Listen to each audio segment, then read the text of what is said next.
ஒரே ஒரு விஷயம் தான் சார். திருப்பி திருப்பி நான் சொல்கிறது என்னென்னா, பொதுச் செயலாளரை பொறுத்த வரைக்கும் வந்துட்டு பொதுச் செயலாளர்னா தொண்டர்களுக்கும், அதுக்கப்புறம் வந்துட்டு மற்றபடி மாவட்ட செயலாளர் இவர் பாலமாக இருக்கணும் சார். பாலமாக இருக்க மாட்டேங்கிறாரு. தலைவருக்கும் இவங்களுக்கும் நல்ல பாலமாக இருக்கணும். ப்ராப்ளமாக இருக்கக்கூடாது. பள்ளமாக இருக்காரு. இல்லை, அது நான் சொல்லவே இல்லை.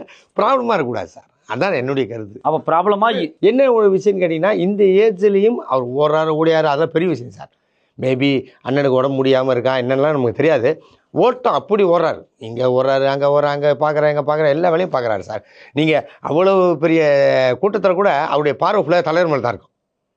தலைவர் என்ன பண்ணுறாரு, தலைவர் என்ன தேவைப்படுது அப்படின்னு பார்த்துனே இருப்பார் சார். கட்சி சொல்கிறீங்க, உங்கள் கட்சிக்குள்ளே கீழே நடக்கிற விஷயம் மேலே போகிறதுக்கான வழியே தெரியல அப்படிங்கிறீங்க. என்ன பண்ண முடியும்? நீங்கள் புலம்பிட்டு தான் இருக்கணும்.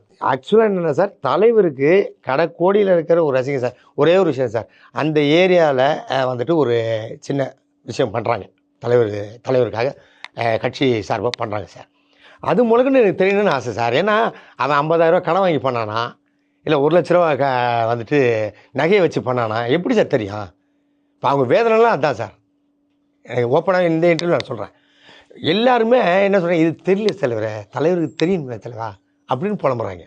நீங்கள் நரேஷன்னு ஒரு நண்பர் சார், மாதவரம், அவர் அவ்வளோ உழைச்சார் சார். நான் கண்ணெதிர்க்க பார்த்தேன். அவ்வளோ உழைப்பார் சார். தலைவர் வந்து அவருக்கு தெரியும். தலைவரை பர்சனலாகவே அவருக்கு தெரியும். அவங்க கோட் படம் வந்து ஷூட் போது இவங்க வீட்டில் தான் சாப்பாடு போயிருக்கு. தலைவரும் நல்லா க்ளோஸாக பேசியிருக்காரு, எல்லாம் பண்ணியிருக்காரு சார். அவர் இறந்து போயிட்டார் சார். அவங்களுடைய ஒரே ஒரு இது என்ன நினைக்கிறீங்க சார்?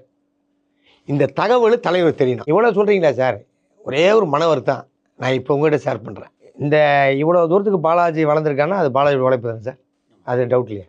எப்படி பார்த்தாலும் என்னையும் ஒரு 100 பேருக்கு தெரியும் சார். ஓகேங்களா?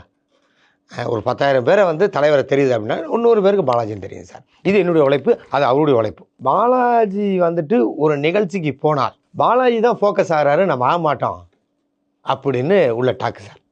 போதும். ஓகேங்களா? வேணும்னே நிகழ்ச்சியில் அவாய்ட் பண்ணாங்க சார். நம்ம யார்கிட்ட சொல்ல முடியும்? அப்படி பார்க்க போனால் நான் எடுத்து தூக்கி போட்டு என்னடா இவனுங்களே நம்ம வேலையை பார்ப்பேனான்னு போய்க்கலாமே. இவனுங்கெல்லாம் யார் சார்? இவனுங்களே நான் வரவே இல்லையே. இவங்க யாருக்காக நான் வரவே இல்லை.